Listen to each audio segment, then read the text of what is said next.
At Blackridge Penitentiary, the walls didn't just separate inmates from the world. They divided them from their past, from their dignity, and often from themselves. The concrete halls carried secrets heavier than chains, and inside those secrets were the men who'd learned to survive them. Jeremiah Cole had been locked up for 11 years, long enough to earn respect, long enough to learn silence. A broad-shouldered man in his early 40s. He walked with a calm that made the young ones nervous. His presence was like a loaded gun left on the table, never used, but always threatening. He hadn't always been like that. Before prison, Jeremiah had been a family man. He had worked construction in Memphis, raised his baby sister after their mother passed, and fell in love young with a woman named Tasha Monroe. Tasha wasn't the type of woman you just dated. She was the type you protected. Sharp tongue, big laugh, pretty enough to stop a room, and tough enough to slap it back into order. The two of them had survived eviction notices, layoffs, and the city's worst winters. But Blackridge wasn't built for survivors. It was built for men like Jeremiah to disappear. The guards at Blackridge didn't wear uniforms. They wore armor of power and boredom. Most had long since lost the line between discipline and domination. What started as punishment became entertainment. And under the new warden, Damon Riker, that cruelty had escalated into something darker. Warden Riker was a man who smiled like a knife. Appointed during a time of budget cuts and rising violence, he sold himself as a solution, tough, no-nonsense, and utterly ruthless. In reality, he was the kind of man who read inmates' files not for their crimes, but for their vulnerabilities. Riker had a particular obsession with breaking the unbreakable. He took a special interest in Jeremiah from the first month. No write-ups, no fights, no drugs. Riker couldn't stand it. He viewed obedience not as strength, but as arrogance. And arrogance had to be corrected. Inmates noticed the tension early on. Blackridge was already split by racial lines, gang territories, and contraband trades. But something new began brewing beneath the surface. A quiet storm. Guards took sides. Some resented Riker's tactics, but most feared him. In the inmate world, whispers turned to warnings. Watch yourself. Cole's being targeted. Still, Jeremiah kept his head low and his circle small. He lived for three things. His parole hearing in 19 months, the Bible his mother left him, and his wife, Tasha. Tasha was one of the only people who still visited. Every 2 weeks. She'd come in with fresh braids and lipstick that didn't belong in that cold room. She'd bring him updates from the outside. His sister's new job, the cousin who got married, the mechanic who finally fixed their old Pontiac. For 30 minutes at a time, Jeremiah could pretend he was still a man in love, not just an inmate with a number. But lately, something had shifted. Her hugs weren't as tight. Her voice carried more silence than words. She stopped wearing her wedding ring. And the last 2 visits, she didn't come at all. The first time, she blamed her job. The second time, she didn't call. Jeremiah tried not to let fester, but Blackridge had a way of warping the mind. With every passing day, he found himself walking circles in his cell, replaying old arguments they never finished, wondering if she was tired, or worse, if someone else had her attention. The answer came in the ugliest way possible. One afternoon, while lifting weights in the yard, an inmate named Dre pulled up beside him. Dre wasn't a friend, more of a frenemy. He ran cigarettes and rumors for protection. "Yo," Dre said low and slick, "you still messing with that fine-ass wife of yours?" Jeremiah dropped the barbell mid-rep. "Watch your mouth." Dre raised his hands in mock surrender. "Relax. Just thought you should know. Word is, she'd been spending time with the warden." Jeremiah stared at him. "The hell you talking about?" "I'm talking late visits. After hours. Private rooms. Ain't nobody supposed to be in the admin wing, 'cept staff. But your girl? She been up there 3 times this month." Jeremiah wanted to believe it was just prison gossip. He wanted to believe Tasha would never. But the look in Dre's eyes told him this was personal. This was a weapon. And it hit its mark.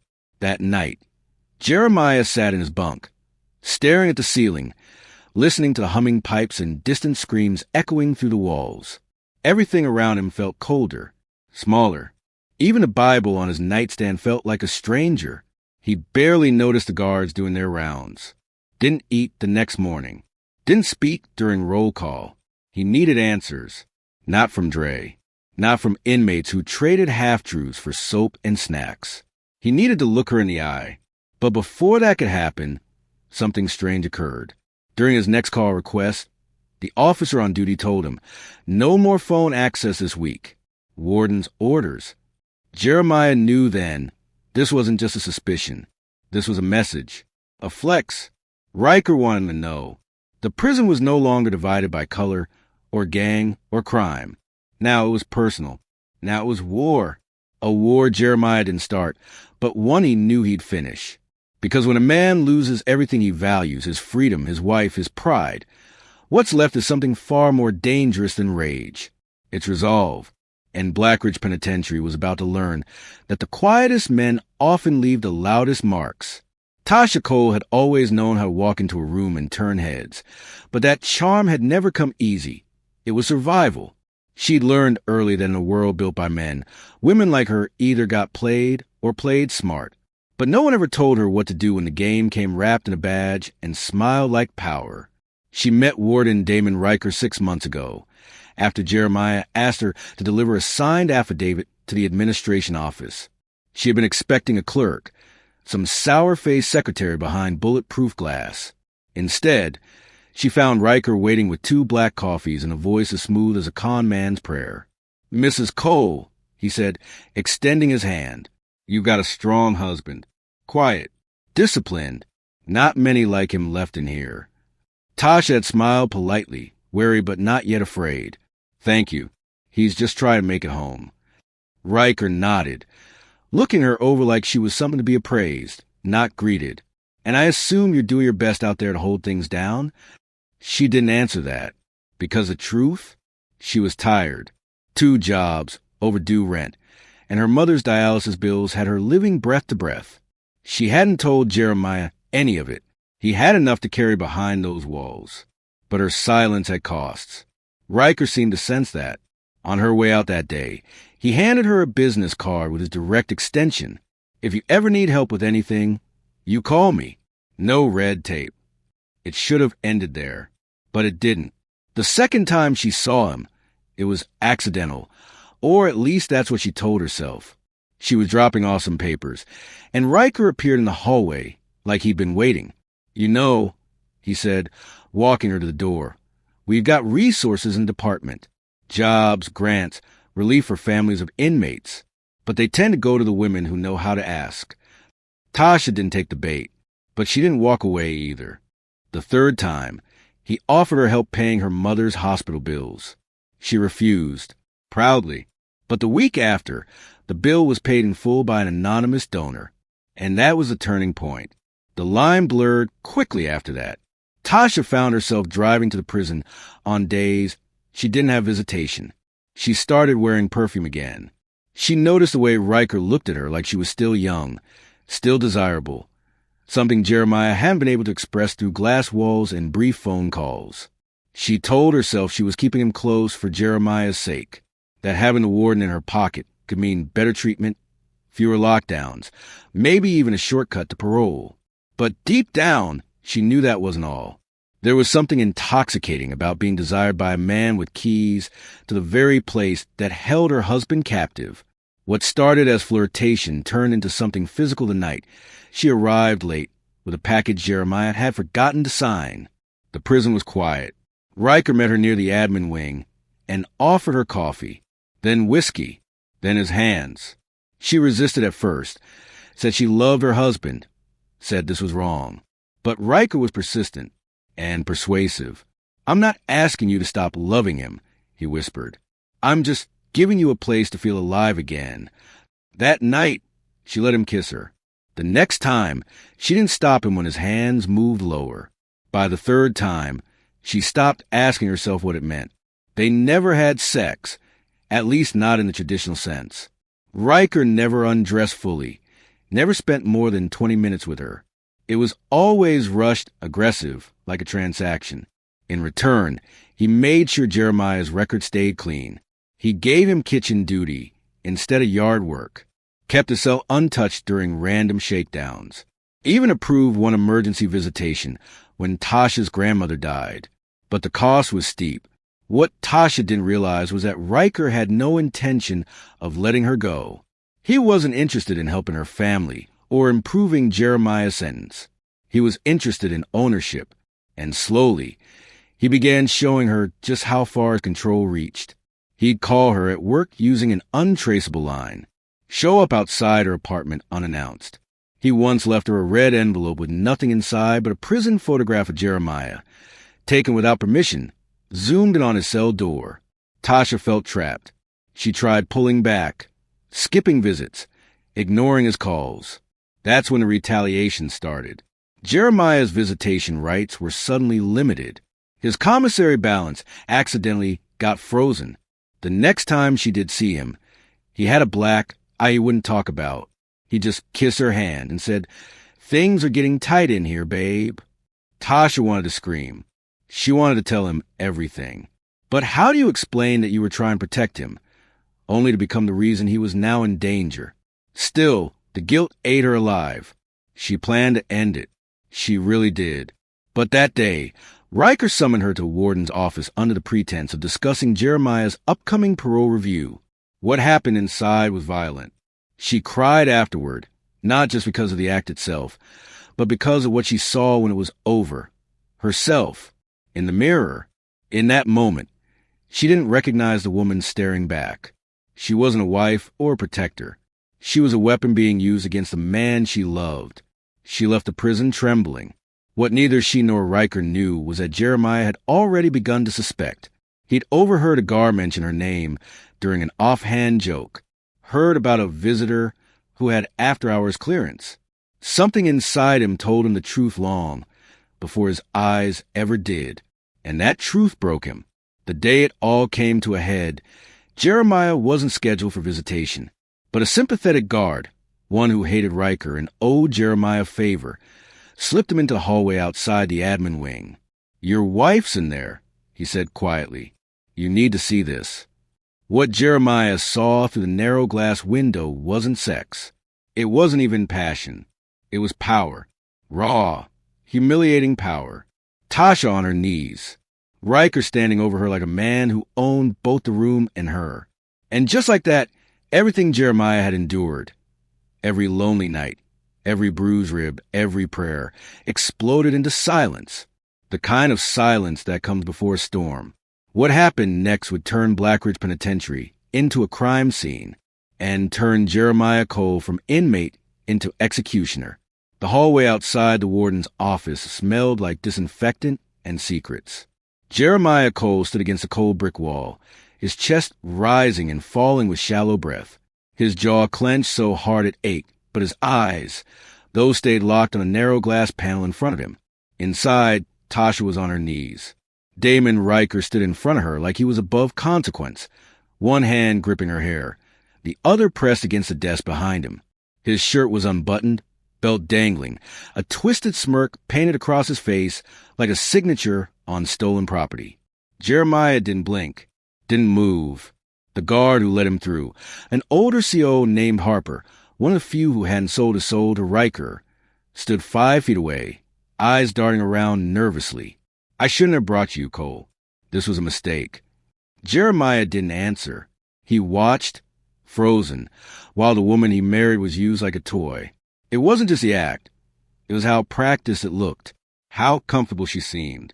Like this wasn't the first time, like it wouldn't be the last. And that's when it hit him. It had never been about sex. This was about control. This was about humiliation. This was about a man in power stealing what little pride Jeremiah had left in this world. His wife. Tasha looked up for a moment, wiping her mouth as Riker adjusted himself. She reached for a paper towel. She laughed at something he said, and that laugh shattered whatever piece of Jeremiah's soul had managed to hold on. He turned away, heart pounding like a war drum, his hands trembling but his mind clear. Harper whispered, "You didn't see this, you hear me? If Riker finds out I let you down here, I'm dead." Jeremiah didn't respond. He walked away, quiet as a ghost, the rage sinking beneath his skin like venom. In prison, most men explode when they're pushed too far. They scream, they stab, they get themselves thrown into solitary before they can finish what they started. But Jeremiah had always been different. He didn't rage. He calculated. By the next morning, word had already spread. Someone on the cleaning crew had found a woman's necklace on the floor of the warden's office. Another inmate swore they saw Tasha leaving the admin wing with smeared lipstick and swollen eyes. No one said anything directly to Jeremiah, but the way they didn't look at him told him everything. He sat on the edge of his bunk, staring at his wedding ring. Jeremiah had never felt powerless. Not even when they handed him 25 years for a robbery, he didn't pull the trigger in. Not even when guards beat him senseless for refusing to snitch. But now he was humiliated, crushed from the inside out. Riker hadn't just violated his marriage. He'd broadcasted it, mocked it, and Tasha, she hadn't protected it either. That night, Jeremiah didn't sleep. He listened to the rhythmic hum of the facility, the clank of gates, the shuffle of feet, the occasional distant yell. In the dark, he planned. He started with small moves. At breakfast, he sat next to Malik, an ex-gang leader turned inmate preacher. Jeremiah slipped him a note beneath his tray. Malik read it once, said nothing, and nodded. That afternoon, another note made its way to Darius, who worked laundry and owed Jeremiah for settling a dispute last year that nearly got him shanked in the shower. The message was simple. We need a guard's uniform. Clean. No questions. Piece by piece, like bricks stacking into a wall, Jeremiah built the foundation of his revenge. He wasn't reckless. He wasn't emotional. He was precise. But revenge alone wouldn't be enough. He wanted judgment. 3 days later, he watched Riker stroll through the yard with the same arrogance, giving orders, mocking inmates under his breath. That smirk never left his face.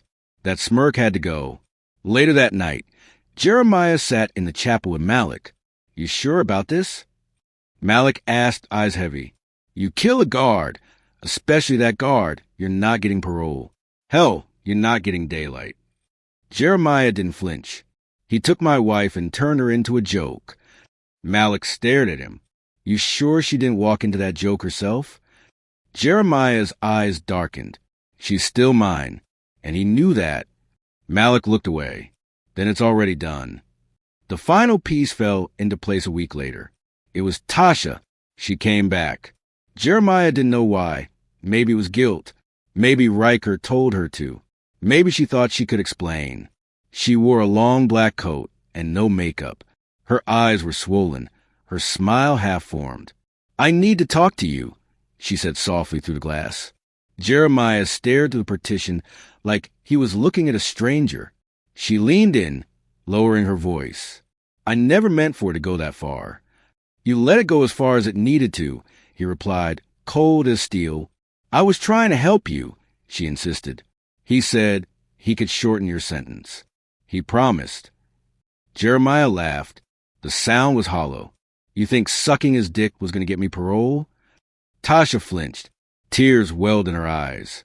I loved you, she whispered. Jeremiah leaned forward, so close his breath fogged the glass. You love me? Then why'd you let him put a leash around your neck while I sat in this cage praying for your face? She broke down then, sobbing quietly into her hands. The CO signaled time's up. Jeremiah stood. His voice was calm, even tender. I forgive you, he said. Her eyes snapped up, red and confused.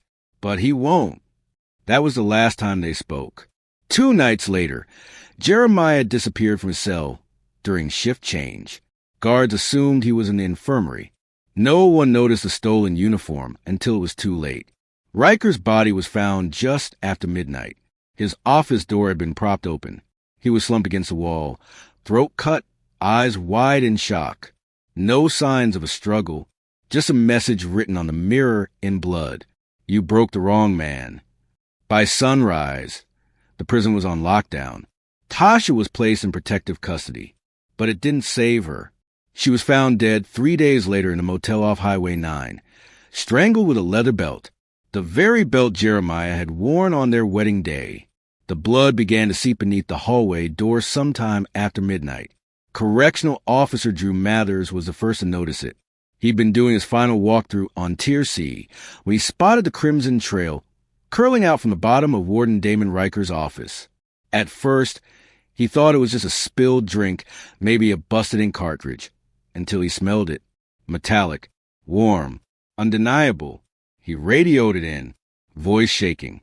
Within minutes, the corridor filled with shouts, the screech of boots on tile and the low bellow of sirens echoing through Blackridge's concrete belly. But by then, it was already too late. When they kicked open the office door, what they found inside stopped even the most hardened guards in their tracks. Damon Riker sat slouched in his desk chair, his body twisted awkwardly to the left, mouth agape like he died mid-sentence. His shirt had been ripped open, exposing a chest riddled with deep, precise slashes. 47 stab wounds, according to the coroner later. Each incision deliberate, targeted, vicious. His throat had been cut last, slit ear to ear in a clean, practiced arc. But what turned the murder from savage to personal was what surrounded him. Photographs, pinned across the walls, scattered on the floor, taped to the desk. Dozens of pictures of Tasha Cole, some from her prison visits, smiling, waving, sitting beside Jeremiah in the visitation booth. Others, more disturbing, had clearly been taken without her knowledge. At work, at home, in the parking lot outside her apartment complex. In one, she was asleep. In another, she was looking directly at the camera, eyes wide, caught mid-turn. Each photo had been marked in red ink, excess over her face, circles around her body. One photo, from a surveillance camera near the admin wing, had the words "she was mine" scrawled across it in blood. Riker's blood. The message on the mirror sealed it. You broke the wrong man. Within 10 minutes, Blackridge went into full lockdown. No one in, no one out. Cell slammed shut, lights blared, and the warden's death spread to the prison like gasoline to flame. But even before the official announcement, the inmates already knew. Jeremiah Cole was gone. His bed was untouched, his cell clean. Not a scrap of paper out of place. But the man who had quietly endured over a decade of incarceration, never a fight, never a write-up, had vanished into the bowels of the prison like a ghost. Warden Riker, the untouchable, had been touched. Violently, fatally, and no one doubted who had done it. The investigation began immediately. The entire facility combed for clues. Every inch of surveillance footage pulled and analyzed. But Jeremiah had covered his tracks well. The uniform he'd worn, taken from the laundry shift 2 days prior. The key card used to access the admin wing, lifted from a guard who owed favors and feared exposure. The knife? It had come from the kitchen, but had been modified, sharpened to a surgical edge and wrapped in cloth for grip. It was left beside Riker's body, wiped to prints, placed carefully on top of a Bible. Jeremiah's Bible. The message was clear. This wasn't a crime of impulse. This was punishment, justice, vengeance written in blood. But Jeremiah wasn't finished. 3 days after the murder, just as the prison was beginning to stabilize, another call came in, this one from the outside. A maid at the Route 9 motel, just 8 miles from Blackridge, had entered room 106 to find a woman's lifeless body sprawled across the bed. Tasha Cole. She was dressed in the same black coat she'd worn during her last prison visit. Her shoes were neatly placed beside the door. Her purse lay untouched on the nightstand. There were no signs of forced entry, no signs of struggle. But the marks on her neck told the whole story. She'd been strangled with a belt, leather, aged and cracked. Inside the motel drawer was a wedding photo. Jeremiah and Tasha, years earlier, smiling under an arch of flowers, hands clasped, faces soft with hope. Attached was a sticky note that read, "Till death do us part." News of the double murder exploded across the country. Inmate avenges wife's betrayal in cold-blooded killing of prison warden. Love, lies, and murder behind bars. The Jeremiah Cole story. Wife found dead after husband murders warden in prison scandal. The public couldn't get enough. Some saw Jeremiah as a monster, proof of why the prison system should remain iron-fisted and merciless. But others, they saw something else. A broken man, A loyal husband turned executioner, a victim of a system where power protected predators, and love was just another weakness to be exploited. Meanwhile, Blackridge reeled. Warden Riker's replacement was flown in under federal supervision. Several guards were placed on administrative leave. Investigations into staff misconduct were launched, some of which would lead to quiet firings and sealed settlements. No one wanted the full truth to leak. Jeremiah Cole's face was plastered across every law enforcement database in the country. He was officially declared an escaped fugitive, even though most believed he was still inside the prison walls, hiding somewhere in the catacombs of Blackridge, waiting. But days turned into weeks, and no trace emerged, until a single letter arrived at the Memphis courthouse, addressed to Judge Helen Bristow, the same judge who had sentenced Jeremiah over a decade ago. Inside was a single page. I loved her. She was the only thing that kept me human. But when she let the devil inside, she left me no choice. I warned him. I warned her. But no one listens to the caged man until he bites. I'm not running. I've just gone silent. And in silence, justice echoes loudest. Jeremiah Cole, there was no return address, no fingerprints, no trail. It was like he'd vanished. But some believe he was still out there, living in the cracks of the system he once obeyed, watching the world he could no longer touch. Others swore they saw him at gas stations, walking the Appalachian Trail, sitting quietly at rural church services. Whether myth or truth, one thing was certain. Jeremiah Cole had delivered his judgment, and the blood in the hallway was only the beginning. 3 months after the double murder that shocked Blackridge Penitentiary and the nation, Jeremiah Cole was still a ghost. The FBI, U.S. Marshals, and state police had all taken their turns combing the prison and the surrounding county. Drones scanned the hills. 9 units sniffed through the ventilation tunnels and water systems beneath the prison. Warranted raids tore through known safe houses and family addresses. Every lead turned cold. Every tip ended in disappointment. There was no footage of him leaving the prison. No credit cards or fingerprints on file. No trace of him on highways, bus stations, or roadside diners. No body. No witness. Just the aftermath. Inside Blackridge, the silence felt heavier than the walls themselves. Inmates whispered his name like he was some kind of legend, half martyr, half myth. To the ones who had suffered quietly under Warden Riker's reign, Jeremiah was the embodiment of justice, the man who did what the system never would. But to the state, he was a murderer, twice over, and the hunt for him had quietly turned into something else, a cover-up. Because what no one wanted to admit publicly was this: Jeremiah didn't escape Blackridge. He vanished inside of it, and that terrified people. The official narrative, distributed in press briefings and printed in newspapers, was clean and contained. Jeremiah Cole had used forged credentials and a stolen uniform to escape during a shift change. He'd somehow crossed state lines. He was presumed armed and dangerous. The public was told to remain vigilant, but not afraid. What the public didn't know was that Jeremiah had left something else behind, something that was never released to the media. It was found weeks later, taped behind a pipe in the ceiling of cell block D, a small notebook, wrapped in cloth, pages stained with age and ink, a journal written in his own hand. It detailed everything: the threats, the bribes, the moments Tasha began pulling away, his suspicions, the exact day he watched her with Riker behind the glass. There were entries dated days before the murder. Some read like love letters. Others read like war declarations. One passage stood out: I gave this system everything it demanded: time, blood, silence. I pray it would spit me out a man again. But it broke her instead.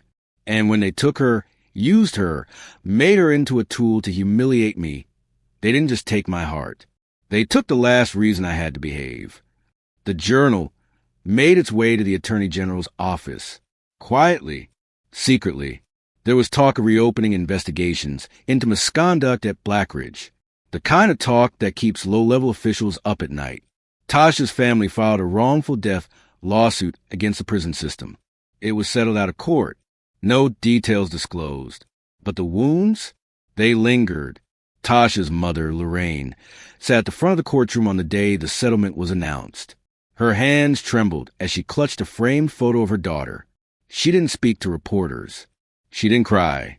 All she said was, she died in love with a man she betrayed, and the system let her rot between two monsters. Jeremiah's sister, Rochelle, never commented publicly, but neighbors said she started sleeping with her porch light on, moved twice, changed her number. When asked about Jeremiah, all she ever said was, he ain't the man they paint him to be, but he ain't innocent either. Blackridge changed wardens again within a year. The new one, Elaine McCarty, was a reformer from up north. She replaced half the guard staff, installed body cams, and cut off all unsupervised visits between staff and civilians. She ordered a full external audit of administration behavior dating back 10 years. Some said it was too little, too late, but others whispered that she was doing it not for the state, but out of fear that Jeremiah might still be watching. The legend of Jeremiah Cole grew beyond the walls. Podcasters told his story like a folk tale. He became the subject of documentaries, crime specials, even a limited-run drama series. He killed for love. He killed for pride. He killed because the system pushed him too far. Everyone had their version, but no one had him. Until one cold morning in early spring, when a janitor at Mount Zion Church in rural Kentucky found something behind the baptismal altar, a jacket. Inside the pocket was a folded piece of paper with just 7 words. God sees. The world doesn't have to. There were no fingerprints, just that quiet, signature presence. The church had no security cameras, no witnesses, just a sense that someone had been there. Someone who needed forgiveness more than freedom. Rumors began to spread. A homeless man in Arkansas had claimed to have shared a fire with a man named J.C., who never spoke but prayed every night. A nurse in Missouri swore she treated a man with stab wounds who fit Jeremiah's description, but the name he gave was false, and he vanished before discharge. A pastor in Louisiana told a group of parishioners he'd heard the confession of a man who had killed out of love and buried himself alive. None of it was confirmed, but somehow none of it felt like lies either. The justice system eventually moved on. Cases went cold. Budgets got reallocated. Jeremiah's name faded from the headlines. But in certain circles, especially inside Blackridge, his story was kept alive. In the prison library, one of the inmates found the journal photocopied and slipped between the pages of a torn Bible.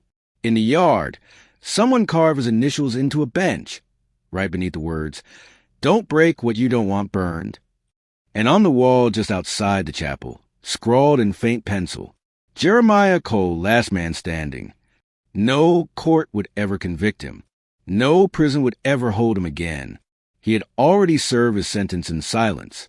And when silence stopped working, he delivered the only justice the system refused to give him. He had loved a woman who betrayed him. He had lived under a man who abused him. And when he lost both, he did not beg for help. He disappeared. Some say he's dead. Others say he's become a shadow that walks among the forgotten, haunting every man who ever raised his hand to a woman or used power to destroy the weak.